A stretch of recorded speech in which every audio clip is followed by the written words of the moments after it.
Estamos de regreso con más información. La siguiente noticia tiene que ver con el flagelo a los derechos humanos. La región centroamericana es considerada como la más vulnerable en el tema de la trata de personas en todo el continente. Guatemala ha ratificado nuevos convenios con Naciones Unidas y se pretende que en el presente año se marque una diferencia. Salvador, Honduras y Guatemala son los países que más se ven afectados por el tema de trata de personas. Según la Procuraduría de los Derechos Humanos, la cultura de denuncia es muy baja, por lo que más de 14 departamentos de Guatemala registran altos índices por este delito, siendo Zacapa, Chiquimula, Izabal, San Marcos y la ciudad capital. Se han rescatado de enero a mayo de este año 140 víctimas, que a la consideración es un número mínimo porque hay un subregistro mucho mayor. Creo que estamos hablando de aproximadamente un 30% de las víctimas son rescatadas, ¿verdad? Desde 1999, Guatemala ha ratificado 6 documentos ante Naciones Unidas, además de que se cuenta con 4 leyes para contrarrestar este delito, por lo que se cree que el presente año marcará un antes y un después en este tema. En otro tema, después de las denuncias del CACIF contra líderes sindicales por promover bloqueos en carreteras, Juan Tinay, líder de la Coordinadora Nacional Indígena y Campesina CONIC, asegura que la ratificación de las denuncias ante el Ministerio Público representan una forma de intimidación a los movimientos populares y sociales. Agregó que esas acciones reprimen legalmente a las organizaciones que solo buscan el bien común y sostuvo que las medidas de hecho continuarán si se violan los derechos populares. Y en otro orden de noticias, ante el incremento del costo de la canasta básica alimentaria, la Asociación de Trabajadoras del Hogar y Maquilas aseguran que el salario que devengan no es suficiente y exigen un aumento. Representantes de trabajadoras de servicios domésticos y de maquila informaron que ganan 62 quetzales diariamente y para el próximo año piden una ampliación al Ministerio de Trabajo de 38 quetzales para poder cubrir los costos de la canasta básica vital.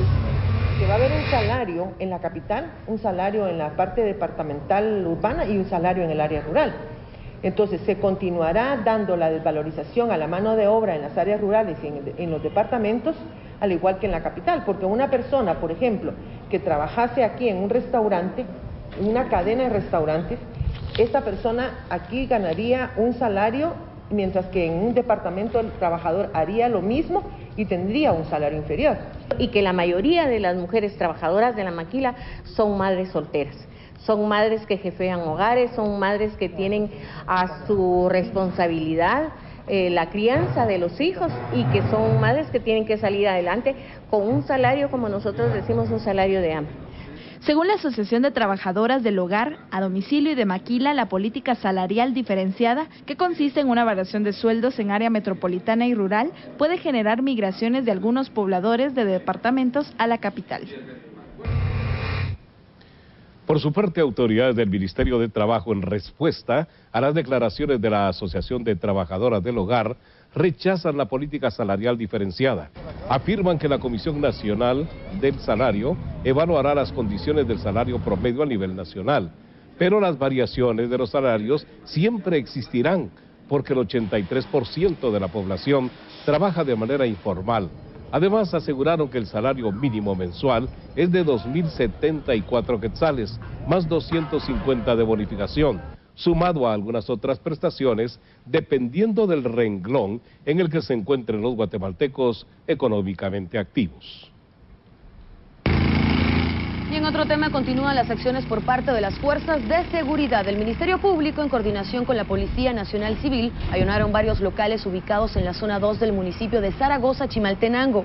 El resultado fue la incautación de toneles con combustible de contrabando que eran comercializados a 30 quetzales por galón.